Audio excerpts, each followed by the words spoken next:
அண்ணா attack பண்றாரா? அப்பா செம கட்டு. சான்ஸே இல்லையா, செம அட்டாக்யா. Hi bro. Hi bro. என்ன ப்ரோ வேற லெவல் அட்டாக் ப்ரோ, செமையா அட்டாக் பண்றீங்க bro. Thank you bro, thank you bro. Bro எனக்கு இதுமே கூச்சு நெட்டுக்கு மேல அடி போட்டு அடிக்கணும் ப்ரோ. சொல்லிதா ப்ரோ, சொல்லிதா. கூச்சு அடிக்கணுமா ப்ரோ? பாத்தியா நீ மத்தவங்க மாதிரி தப்பு பண்ற பாத்தியா? என்ன ப்ரோ தப்பு பண்றேன்? அப்புறம் என்ன ப்ரோ, பார்க்கும்போது நல்லா இருக்கும், கூச்சு அடிக்கும்போது நல்லா இருக்கும். ஆனா அது உன் பாடிக்கு கொண்டு வர நீ எவ்வளவு கஷ்டப்படணும் தெரியுமா ப்ரோ? எப்படி ப்ரோ கஷ்டப்படுறது? எனக்கு கூச்சு அட்டாக் அடிக்கணும் ப்ரோ. நான் பார்த்த வரைக்கும் நிறைய பேர் ஒன்னே மாதிரி தான் ப்ரோ. எடுத்து என்ன பண்றாங்கன்னா, நெட்ல வந்து 2 வார்ம் ஷாட் இல்லாட்டி 2 பேர் நெட்ல அடிச்சு கொஞ்சம் அசிங்கப்படுறாங்க. அடுத்த அட்டாக்கர் போர்ஷனே வெறுத்துட்டு வேற ஏதோ சம்பந்தமா லிப் ப்ரோ செட்னு போய் நிக்கிறாங்க. அப்படி கிடையாது.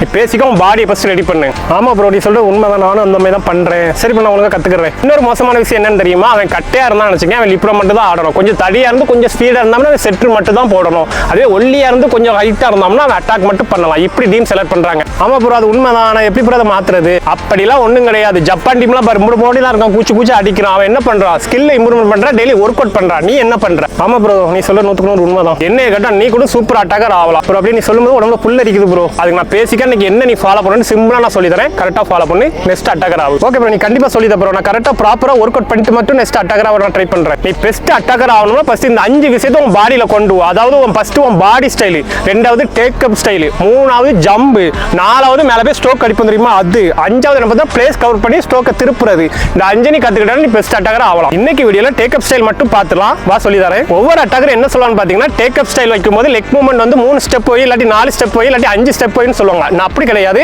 அது நீ கத்துக்கிறதுக்கு அப்புறம் நீ என்ன ஸ்டைல்னாலும் வச்சுக்கோ. ஆனா ஃபர்ஸ்ட் நீ எப்படி பண்றன்னு பார்த்தா வெறும் 3.25 ஸ்டெப் மட்டும் வச்சு ட்ரை பண்ணி பாரு. 3.25 டேக் அப் ஸ்டைல்னா வேற ஒண்ணு இல்ல. சரியா? உனக்கு எந்த கால் ஃபர்ஸ்ட் வருமோ, எனக்கு ரைட் தான் நான் ஃபர்ஸ்ட். சரி, அப்ப நான் ரைட் வந்து ஃபர்ஸ்ட் வைக்கிறேனா, இது வந்து செகண்டா, இது வந்து தேர்ட், இது அடுத்து பக்கத்துல வச்சு இப்படி ஜம்ப் பண்ணிட்டு டேக் அப் ஸ்டைல் எடுத்தடி. இதுதான் 3.25 டேக் அப் ஸ்டைல். இப்போ நான் பால செட் பண்ணிட்டேன், என் கால் ஃபர்ஸ்ட் வந்துருச்சா, அடுத்து ஸ்பீடாங்க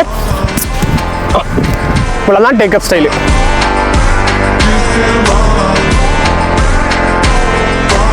இப்போ லெக் மூவ்மெண்ட் நீ சூப்பரா கத்துக்கிட்டனா, அடுத்து இன்னும் பாடி ஸ்பீடை கொண்டு போறதுக்கு என்ன பண்ண பார்த்தோம், ஹேண்ட் ஸ்டைல் கரெக்டா வரணும். ஹேண்ட் மூவ்மெண்ட் பார்த்தனா ஃபர்ஸ்ட் ஸ்டெப் நீ நார்மலா வச்சுக்கோ. சரியா?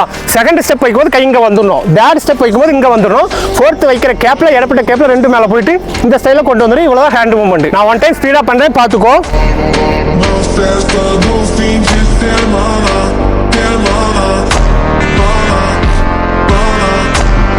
இவ்வளவு அட்டாக் ஸ்டைல் ப்ரோ. போது ப்ரோ, இன்னைக்கான வீடியோல இந்த டேக் அப் ஸ்டைல மட்டும் நீ ஃபர்ஸ்ட் கத்துக்கோ. நெக்ஸ்ட் வீடியோ சீக்கிரமா வேணும்னா கமெண்ட்ல மறக்காம VPA2 கமெண்ட் பண்ணிட்டு போயிரு. Bye bye, see you.